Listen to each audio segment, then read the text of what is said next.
Hi, I'm Justice Abatino. Welcome to Courageous, an annual broadcast where we help students stay safe at work, particularly at this time of year when you're looking for that coveted summer job. You know, every year in Canada, 125,000 students will be injured while they work. And worse than that, every day in Canada, 3 people will not come home. They'll be killed at their job. This is a really serious issue in our nation, and it's an issue that most people are not aware of. I'm talking to you about this today because a number of years ago, my 18-year-old brother was killed on his second day at the job.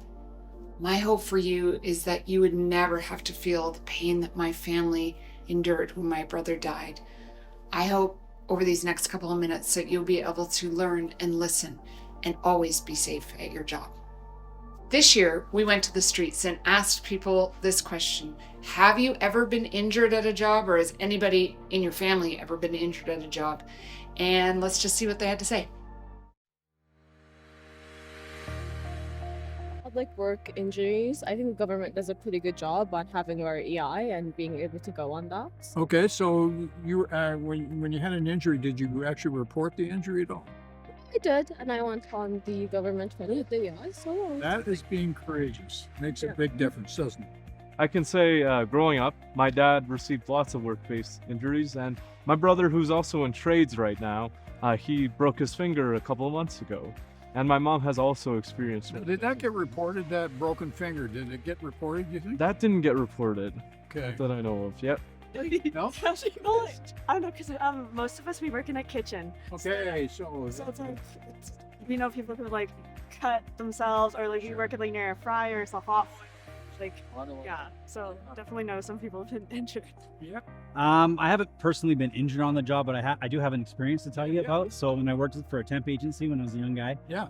they sent me to work at a grain silo cleanup site, and the job was to climb this ladder, and it was quite high, Yeah. to the top of a grain elevator. Okay. There was a building on top of the elevator, and in that building, there was a floor with holes in it, and the job was to shovel the grain down the holes so it would fall into the elevator. Sure. And it was dangerous. And we got up there. First of all, the ladder we're climbing up was covered in slime because Yeah. of the weather and the grain and the Yeah. dust.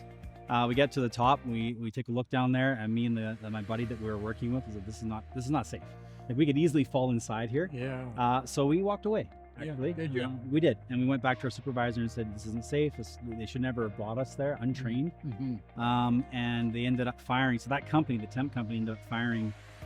That company would no longer send anybody to that job site. So there was a good outcome for that. None I can think of off the top of my head, just minor scratches and bruises, obviously, but Yeah, so I had my uncle, this was a couple years ago, but he was a mechanic. He was working in a shop, and he was climbing a ladder, I believe, to get to a really high shelf, and he actually fell off the ladder because he didn't have a lot of training in this, because he's also part of this. He was a new immigrant to Canada, and they didn't really train in the sense of like safety and things like how to harness yourself properly when Yeah. going up those heights. So what ended up happening is he fell off the ladder and broke his leg, shattered his femur and everything like that, and he was actually in a wheelchair for a really long time because he's not a young guy, he was an older guy at that Yeah. point. So he's doing well now, but yeah, that was a pretty significant injury for him. I know of one story where there was a guy, I used to work with this guy, and he drove like this loader, or like this big dump trailer. Yep. And so they had a bunch of crushed rock in it, and they were tipping it back so that all of this rock would fall out.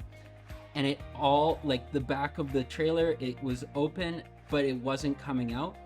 And so one of the guys got underneath and was like, I'm just gonna poke it in order to like Move get it down. And he ended up dying instantly when it all came crashing down. Wow. Yeah, actually, me personally, I broke my wrist one time on the job. I used to work at a gym.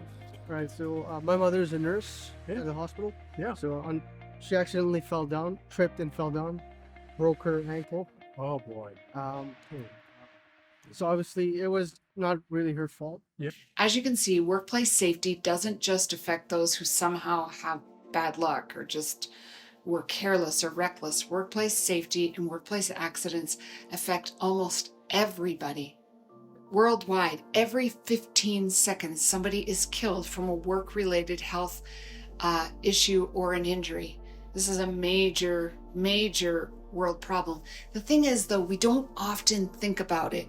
As we're going about our daily lives or we're applying for those jobs, we don't think to ourselves, I wonder if I'm going to be safe. And maybe that's really because what we're focused on is getting a job so that we can get money, so that we can get the things that we need. But I wonder if in the 21st century, part of the way we're going to address this issue is by asking ourselves bigger questions, like maybe the money isn't the most important thing. We went to the streets to ask people, what is more important when you're looking for a job? A big paycheck or the experience that you get? Let's see what people had to say.